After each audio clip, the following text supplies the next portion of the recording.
Ku namai anakku koruptor, cerpen karya Solehun. Tanpa merhabah, tanpa disaksikan ayah, sebab ayahnya keburu mati sebulan lalu. Mati tertimbun batu koral saat mengais rezeki di sudut kota ini. Ku pimpin acara pemberian nama anakku. Teriring doa, semoga tidak bernasib buruk seperti ayahnya, semoga cepat kaya, semoga tinggi derajatnya. Maka ku namai engkau koruptor. Kalimat deklarasi itu meloncat dari mulutku. Disaksikan 45 pasang mata ibu-ibu RT 8 Kelurahan Bumi Ingin Sejahtera.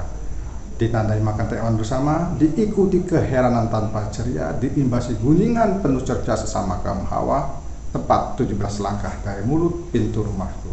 Cik Ratu tuh edan, stres, menamai anak kok koruptor, seperti tidak ada nama lain yang lebih baik saja.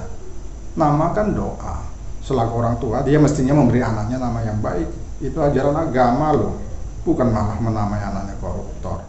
Padahal koruptor itu artinya sangat jelek.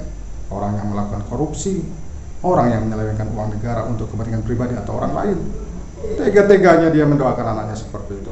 Nauzubillah min dzalik. Semoga di negeri ini hanya Cik Ratu yang mendoakan anaknya menjadi koruptor. Negeri ini akan bangkrut, republik ini bakal hancur.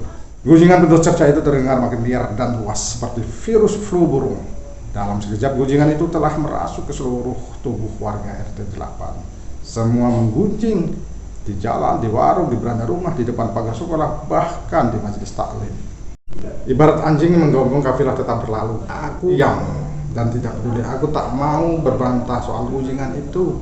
Aku tak akan memberi peluang sedikit pun kepada warga untuk masuk dan mempengaruhi apa yang telah menjadi prinsipku. Benar, aku adalah kafilah. Kafilah yang berkompas. Kafilah yang sedang berjalan dari suatu tempat ke tempat tertentu, dan tempat yang semula dianggap tabu tapi kini mulai dianggap wajar. Dari tempat yang semula dengan tegas dicap salah namun secara perlahan kini malah mendapat pembenaran. Dari tempat yang awalnya dijauhi kini malah tampak didekati dan ditiru banyak orang. Dari tempat yang semula penghuninya disebut penjahat kini malah dielulukan penuh hormat, tak ubahnya juru selamat. Aku tentu dengan anakku bertekad akan terus menjadi kafilah. Aku yakin kafilahan itu akan membawa kami ke tempat yang lebih baik. Jikapun aku nanti keburu mati di tengah jalan, aku akan tetap merasa berhasil. Ya, minimal berhasil menyiapkan rute bagi putra semata wayangku menuju tempat yang kuidam-idamkan. Tempat yang dapat membuatnya miliuner, populer, dan mampu berpamer. Karena desakan ibu-ibu yang merasa dilecehkan status keibuannya oleh kesentinganku menamai koruptor, Pak Jujur akhirnya menemuiku. Dia ketua RT 8. Dia minta aku segera mengganti nama anakku. Nama apa saja asal jangan koruptor. Sebab selain melecehkan martabat kaum ibu, nama itu juga dapat mencemarkan nama baik RT-nya. Pak Jujur bahkan sanggup menanggung seluruh biaya yang diperlukan asalkan aku mau kembali menyelenggarakan marhabah untuk mengganti nama anakku. Lagi-lagi aku tak peduli, aku tidak tertarik dengan tawaran Pak Jujur. Aku bersikukuh mempertahankan nama koruptor. Malah tanpa sengaja aku menceramahinya. Aku katakan kalau masalah pemberian nama itu adalah hak asasiku selaku orang tua. Tak seorang pun yang berhak melarangnya. Mau ku namai koruptor, maling, pencoleng, perampok, atau begundal, itu mutlak hakku. Lagian kalau ku namai anakku koruptor, itu juga bukan tanpa alasan, bukan tanpa doa. Sebab aku ingin kelak dia bisa hidup sejahtera. Aku mau dia menjadi gentleman sejati, menjadi koruptor dengan nama terang, koruptor.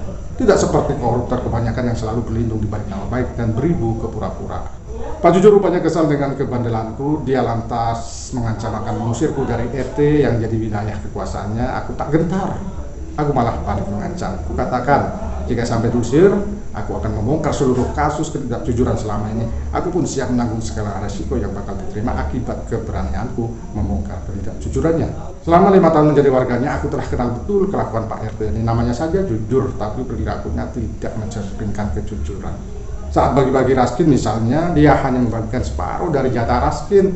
Katanya jatah yang didapat dari kecamatan cuma separuh, padahal yang separuh itu dia jualkan. Sebulan setelah itu, dia membeli motor baru. Waktu ribut-ribut soal bantuan langsung tunai ataupun dana kompensasi BBM, dia juga memanipulasi data penerimanya. Lebih dari 100 orang kaya, dia masukkan sebagai penerima.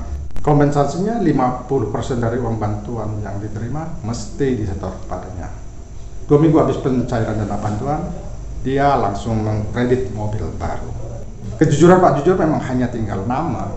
Teramat banyak laku tidak jujurnya. uang keamanan, uang kebersihan, juga iuran peringatan Agustusan warga sering jadi objekan Pak Jujur. Warga tahu itu, tapi tak seorang pun yang berani mengungkitnya. Maklum, preman besar di kelurahanku telah dia pegang. Entah kenapa keganasan Pak Jujur tiba-tiba melemah di hadapanku. Mungkin dia tidak ingin ketidakjujurannya terendus oleh atasan. Dia pun akhirnya memintaku berdamai. Aku dipersilahkan mempertahankan nama anakku, koruptor. Asal ketidakjujurannya tidak diungkit. Soal gunjingan warga, dia juga melarut di sikapku. Biarkan, jangan disauti, nanti gunjingan itu akan hilang sendiri, termakan oleh waktu. Toh selama ini masyarakat kita terkenal sebagai masyarakat yang gampang melupakan masalah. Dengan tersenyum Pak Jujur mohon pamit. Aku lega, bagiku koruptor langsung berhenti merengek. Dia seakan telah tahu kalau namanya tidak lagi dipersoalkan. Dia lantas tertidur pulas, sementara aku masih sibuk coret-coret di buku tulis Kumal, bekas rekap batu koral warisan suamiku. Di buku itu, kugoreskan rute perjalanan hidup anakku. Pertama-tama koruptor akan ku sekolahkan di sekolah yang mengajarkan korupsi.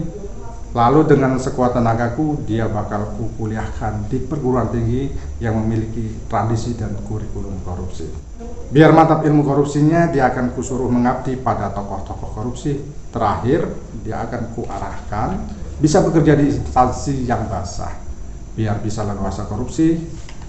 Soal lokasi, dia tidak perlu keluar negeri, cukup di dalam negeri saja, sebab negeri ini sudah terkenal di seantero dunia sebagai negara korup. Jam dinding berdentang 10 kali, memecah sunyi malam. Kelurahan Bumi Ingin Sejahtera. Mataku terasa ngantuk, bukuku tutup, aku segera beranjak tidur tepat di samping anakku. Aku dan anakku benar-benar terlelap. Tak satu pun bunyi-bunyian binatang malam yang mampu menjagakanku, kecuali suara samar seseorang dari balik dinding rumahku. Cepat, siramkan bensin dan bakar, biar dia tahu kalau jujur memang tidak pernah bisa jujur. Sadar akan bahaya, aku segera bangun. Aku benar-benar panik, apalagi asap tebal telah menyekap habis rumah kamarku. Dengan membopong anakku, kuambil langkah keluar kamar untuk menyelamatkan diri. Tapi sial, di depan kamar kobaran api telah menghadangku dengan silatan panasnya. Aku pun dengan sekuat suara yang ada berpekikan minta tolong. Pekikanku malam itu semakin menggema, begitu terlapis oleh jerit tangis anakku. Aku berharap ada orang yang segera datang untuk memberikan bantuan pertolongan. Tapi jangankan dapat bantuan, sekadar menemukan kedatangan bayangan seorang warga pun tak aku dapatkan. Yang cepat datang justru kobaran api besar yang dengan sadis segera melumat habis tubuhku.